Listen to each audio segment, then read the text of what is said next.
my name is Celebrity, a project coordinator for the Export Support Program here at EuroCham, Cambodia. In the Export Support Program, we have a series of interviews which we called Exporter Story Interviews, where we seek to understand the stories behind each business ideas and what made them export their product, and also we want to get to know the lessons that they learned along the way through exporting their products and also operating their business as well. So the interviews entail into 3 parts: the introduction, the opportunity and challenges, and also the last part is the lessons learned part, where we get to hear all the lessons each business faced along the way. So today we're fortunate to have seekers in the house with us. So please introduce yourself and your company. Thank you, Silip. My name is Marco Julia Egat. I was born in Barcelona, but I'm also half German. Although nowadays I consider myself a citizen of the world because I've been away from home for many years. I studied economics and then I did a master degree at the Cornell University on hospitality, and I've worked all my life in hospitality until the moment that with my wife we created Seekers. So then we went from hospitality to sell products to the hospitality to sale. Both my wife now and I are in Cambodia for the last 9 years, from which originally we came because I was hired to run a small hotel company in Cambodia, and that I did for 6 years. Then the other 3, we opened up Seekers Independent Spirits, and that makes up for these 9 years. As you asked me about my company, so Seekers Independent Spirits is mainly a spirit and liquor production company. So we create what we say flavors of the Mekong, bottled for you, and the main idea was to create a spirit that represented this region, and that started with the Mekong dry gin, which was our first product. But before going into that, I would say, like as a company, we focus on quality, on innovation, lifestyle, sustainability. So for quality, we understand from Seekers, we have presented it to many different relevant awards for spirits in the world, and with all our range we have won different awards internationally, so which for us is a proof that our products are validated at an international level, and then also very important that here in country we are the leading spirit, in this case for the gin category, which also, let's say, validates the product as that it's liked, let's say, popular in the country. So that's for the quality. Innovation, we always try to look a little bit on how to do things different. For example, we have an aged gin that usually you would take a barrel, put it in the barrel, but then we thought, okay, how we can, let's say, be a bit more sustainable, use less space, and actually get that same flavor profile a little bit faster, because nowadays there are many different technologies. So we found one that is a special type of spiral that you can put in any tank that it would hold your liquid, and what it produces is, with the changes of temperature, it creates a movement that then you can say it's like a rapid aging, because at the end aging is purely the amount of time and quantity of liquid that is in contact with wood. So you can get that with a barrel that is static, or you can create that with the spiral, which is in our case, that is with this movement. So we can achieve an aging process in almost half of the time with the same effect. So that's for innovation. And now actually we have just bought from Holland I would say, I call it the Tesla of the steels. It's like the most modern steel that is in the market. With this steel, which is 2,000 liters of size, we will be able to produce monthly roughly 25,000 bottles. So we believe we will be in like a month or so we will have the largest capacity production in Southeast Asia.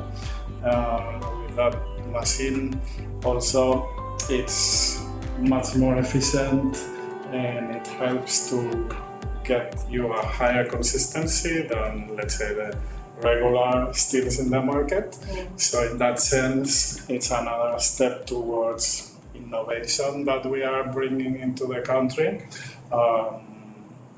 So the lifestyle, because at the end, for us, the Mekong is our source of inspiration. So what we try to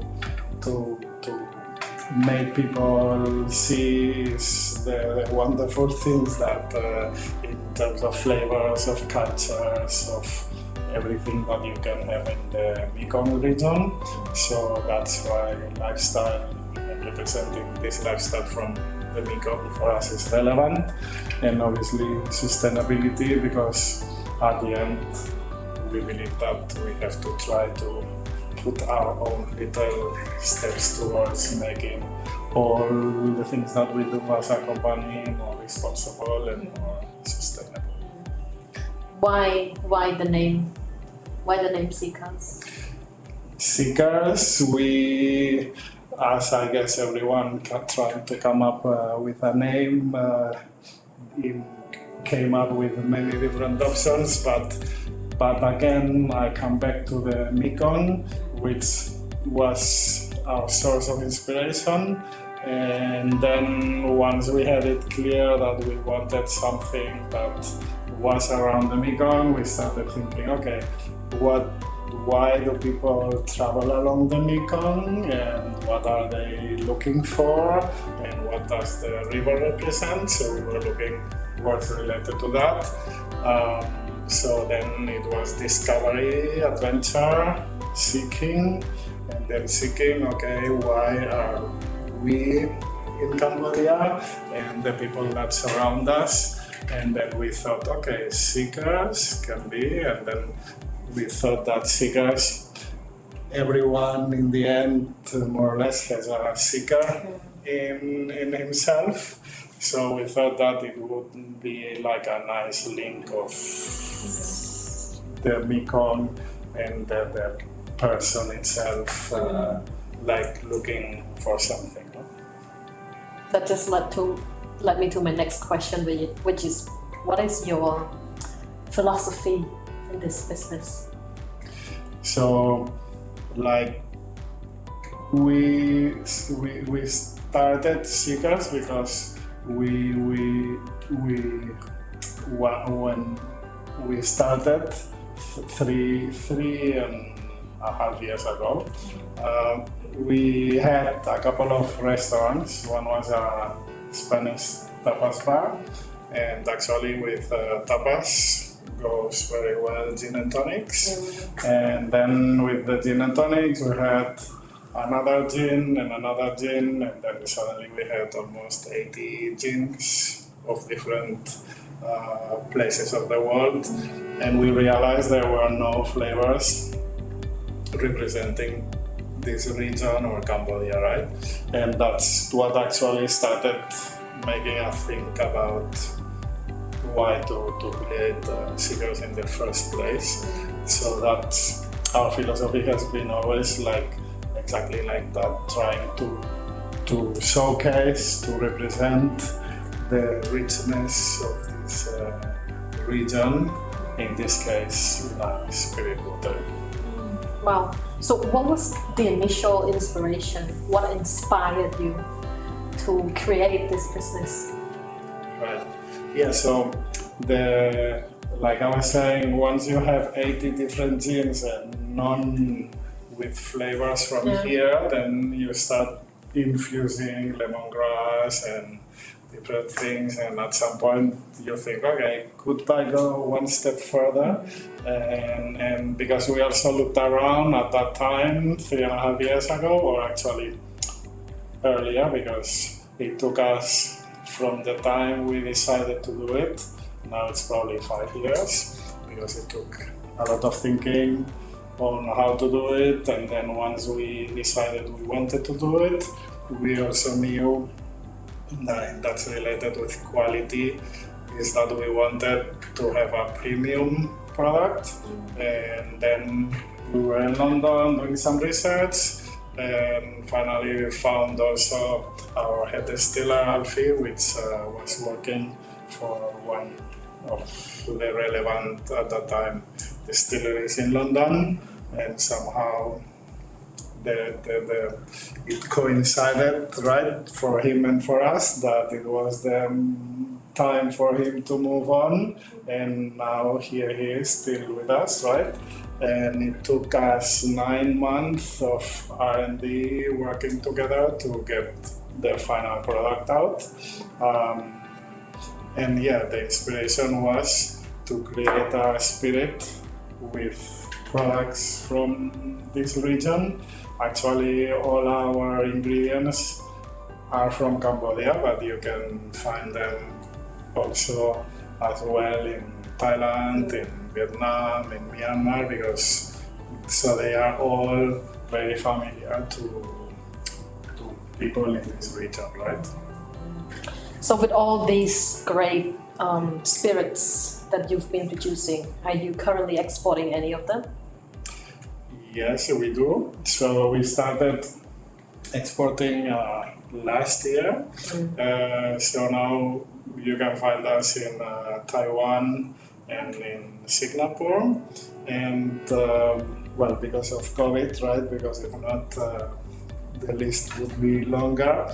But now we are finishing conversations to send some of our spirits to Thailand, to Switzerland, and then also to Denmark. So that's like kind of ongoing conversation. And then like just behind that, I would say, in advancement with Vietnam, actually Myanmar, also coming soon, then Laos. So like I said before, like as the Mekong is one, or the inspiration, we have it clear we want to be present in all the Mekong countries, and that's why we are now already in Singapore. In a few months we will shift to Thailand. In this year, in total, we hope to be in a few more than 10 countries, but within this, all the Mekong countries will be part of that expansion, because we want to be present in the whole Mekong region. Right, so I think that's the first part of our interview today. That's the end of the introduction part. Next, we will move to the opportunities and challenges part, beginning to export first time. Challenging, I would say getting all the paperwork, documents that you need ready, or more than ready, discovering along the way all the documentation that you need. I would say that's kind of for us at least, was, I don't know if you call it challenging, but it's like obviously you do a few documents, then you think you're done, but you're not done, and then you need to do a few more, you think you're done, and you're still not done. And at the end you're done, right? So, Do you think partly because of the type of business? well, it's maybe like as we did it in a way, we took some advice, right? But still with the advice, it was still something missing here and there. But that's about it, right? So I think you just have to follow the steps, then you will want to continue, and then you will realize you cannot continue because you need something else, and you do that something else until you are done, right? But yeah, we didn't find it like difficult, but also not straightforward, right? So there is an element of discovery along the way. So apart from the complicated process from the paperwork and all that, do you think factors such as finding the right buyer or finding the right logistic company or even certification, are all these things difficult for you? So, well, one advice I would say for companies that do want to export and didn't start yet is, if you know you will want to export, start with your export license already, because you will want it done along the way, because that is the one thing that takes the most. And while you're doing that, then you can do all these other documents that I was saying, right? And then on your last question, obviously, at least for us, the most challenging is finding the buyer at the other end, right? Yeah.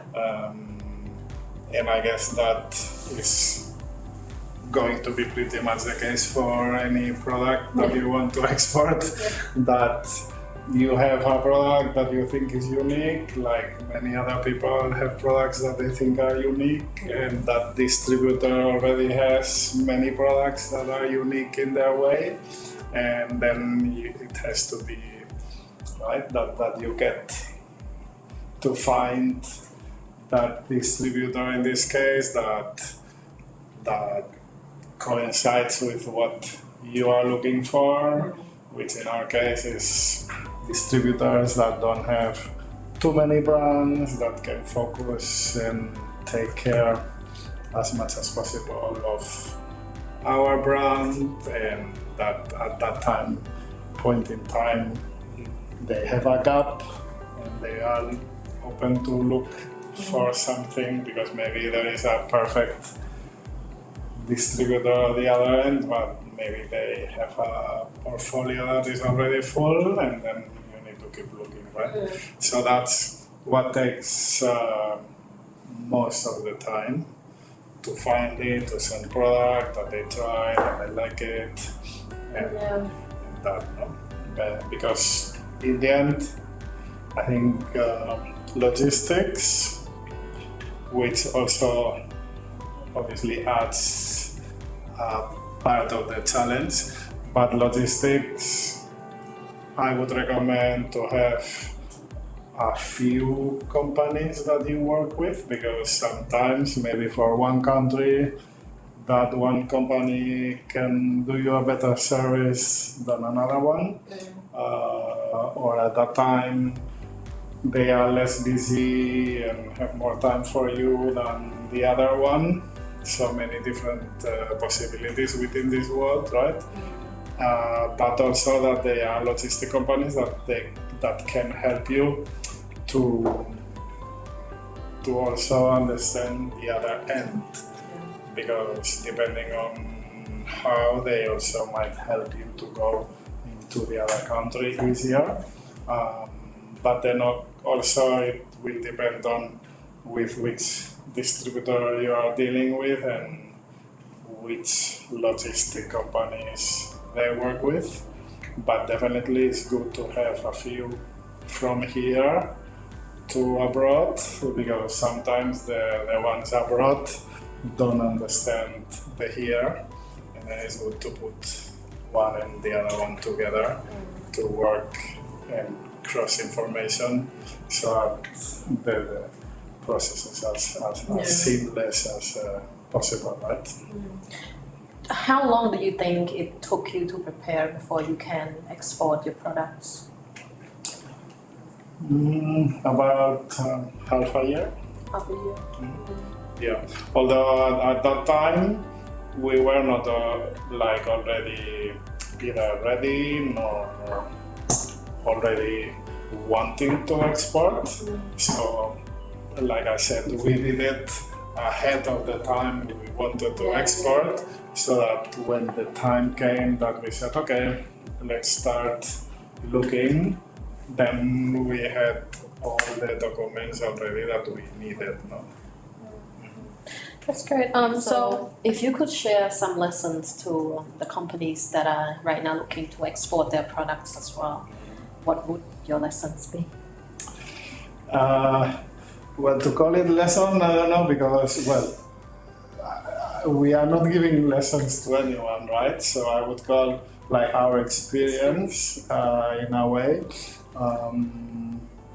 Goes back to how, in a way, we started the conversation, Philip, which is like, if you want to export, for us was, okay, quality, because you need to really, I mean, you're competing with the world, right? So then there is no other way than coming out with a quality product, especially if you come from a country where you are going to first be questioned on that, to say, and then you're able to show that that's solved and you have a quality product.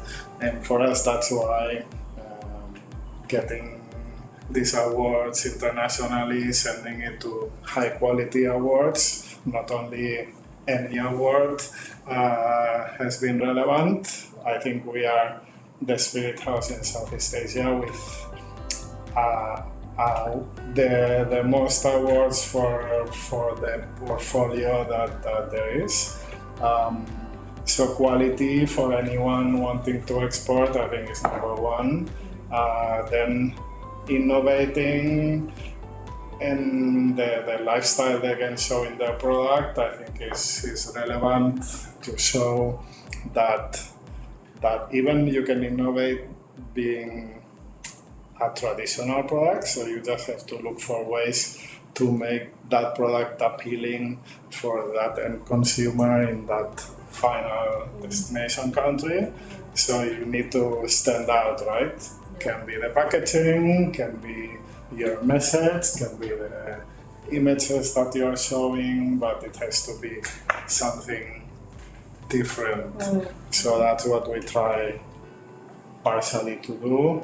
And then obviously sustainability, I think that every time more and more is becoming relevant, and I think every company should try to do their best, and when exporting, that you can also showcase that you are taking care of that and helping to make. One more thing on your question.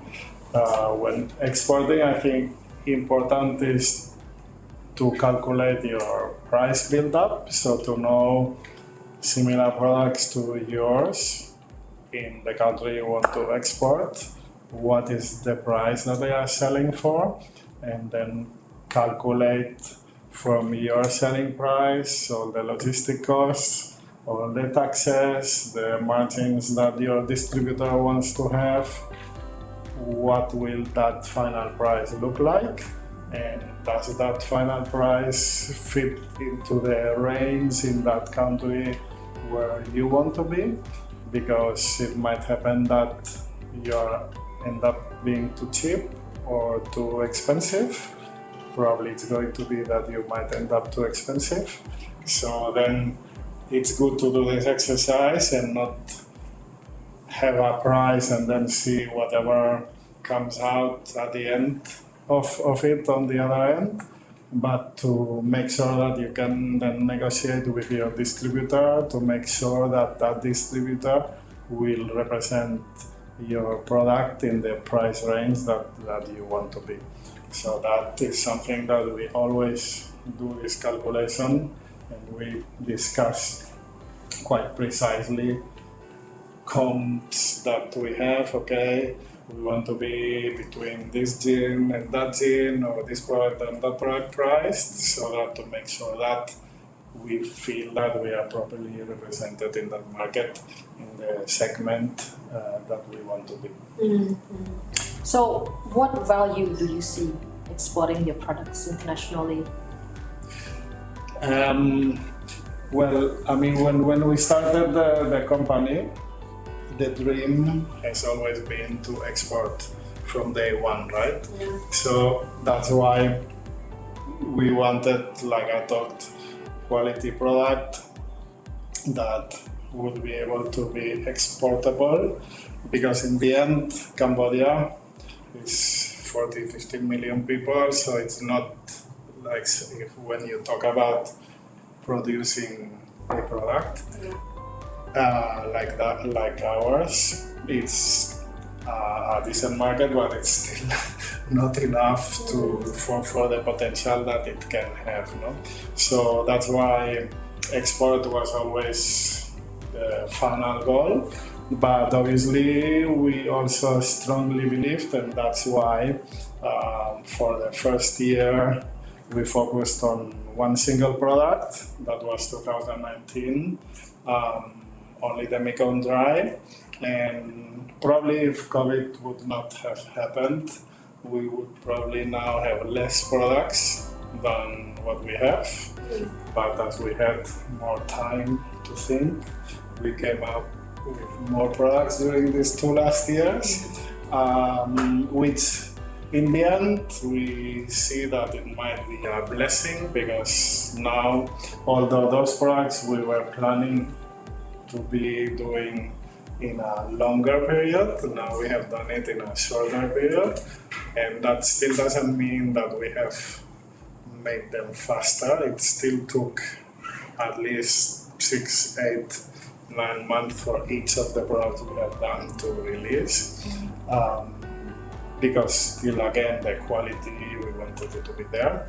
But so we strongly believe that in Cambodia, with the Mekong dry, when we started first year, has become the #1 in sales in the premium segment. So that for us, we were very proud of that, because that means that your product is liked in the country where you are producing it, which obviously for exporting or even shareholders in the future, right? It's relevant to see that you are not doing just something to take out somewhere else, but that you have a strong foothold in the country where you're producing it. That's why we consider priority #1 to be strong in Cambodia. That's why sometimes people tell us, oh, you guys are everywhere, because we try to make a lot of effort to be present in the market. And as our concept is the Mekong, and that's when I said this year we will be present in all the Mekong countries. That's because our second priority is to be present in all these Mekong countries, because that's what we understand is our home. So like that again, when someone will look, hopefully in a few years, in Southeast Asia, which one is the company that best represents like premium spirits in this region? Well, our dream is that hopefully it will be ours, and that's why we call the location where we are distilling right now, we call it the Spirit House, which is, for us, it's the house where we create our spirits, but it's much more than that, no? And in our case, we hope to represent the whole Mekong region, and that you can see with all the ingredients that we use. And lately with the liquors, both of them, the orange and the coffee liquor, both of them use 4 different ingredients, and each of the ingredients come from one country from the Mekong. So then, let's say, in the coffee liquor, you have beans from Thailand, from Laos, from Vietnam, and from Cambodia. And in our orange liquor, you have beans from the south of China, where the Mekong starts, Thailand, Vietnam, and Cambodia. So that kind of is for us like the pure example of Mekong product. No? So that's, like I say, our second development stage, and the third one, obviously, export to other countries of the world, because we believe that Cambodia obviously is able to export premium products, and we want to contribute with our little part into showcasing that Cambodia is able to do that. Yeah, well, that all sounds very inspiring. Of course, it sounds more like an art that you're building. I think that's a very important lesson, but not only for exporters, but for every business owner. Sure. Sustainability is becoming prominent in today's world. Everybody is going for that approach, trying to greenify their supply chain and everything like that. So I think you've learned a lot of great lessons today, or experience that you just shared, specifically on the price markup that I explored into that as well. How some businesses struggle to present themselves in the international stage because they're not aware that their product is actually more expensive than a lot of the rest of the product. So it's very hard to establish themselves. So I think that's a very important lesson as well for all the businesses. So I think that is the end of our interview for today. Thank you very much for joining us today, and I wish you all the best. Thank you.